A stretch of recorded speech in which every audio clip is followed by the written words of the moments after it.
BBA, BCA, BCom computer కోర్సులో 100% placement లభించే ఏకైక డిగ్రీ కాలేజ్ కూకట్పల్లిలోని I3 డిగ్రీ కాలేజ్ 8367215215. బెంగాల్లో ఘోర రైలు ప్రమాదం జరిగింది. కాంచనజంగ్ ఎక్స్‌ప్రెస్ ను గూడ్స్ రైలు ఢీకొట్టింది. ఈ ఘటనలో ఇప్పటికే 5గురు మృతి చెందారు. వారి సంఖ్య మరింత పెరిగే అవకాశం ఉంది. ఇప్పటికీ ఒడిశా రైలు ప్రమాదం మర్చిపోనే లేదు. ఆ నెత్తుటి గాయాలు ఇంకా కళ్ళ ముందే కనిపిస్తున్నాయి. ఇంతలోనే ఈ రైలు ప్రమాదం మరోసారి దేశ ప్రజలను ఉలిక్కిపడేలా చేసింది.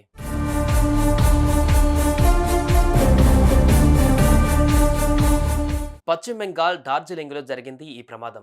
వేగంగా వచ్చిన గూడ్స్ రైల్ ఆగి ఉన్న కాంచనజంగా ఎక్స్‌ప్రెస్ రైలును ఢీకొట్టింది.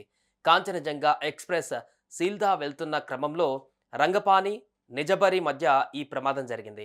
దీంతో ఒక్కసారిగా బోగీలు గాల్లోకి లేచాయి. గూడ్స్ రైలు ధాటికి కాంచనజంగా ఎక్స్‌ప్రెస్ రైలు వెనక 3 బోగీలు తీవ్రంగా దెబ్బతిన్నాయి. ఈ ప్రమాదంలో 5గురు మృతి చెందారు. పలువురు ప్రయాణికులు తీవ్రంగా గాయపడ్డారు.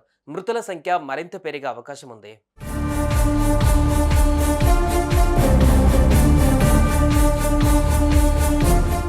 Kanchenjunga express new Jalpaiguri station నుండి బయలుదేరింది.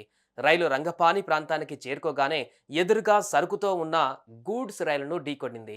దీంతో కాంచనజంగా ఎక్స్‌ప్రెస్ కు చెందిన 2 కోచులు బోల్తా పడి పట్టాలు తప్పాయి.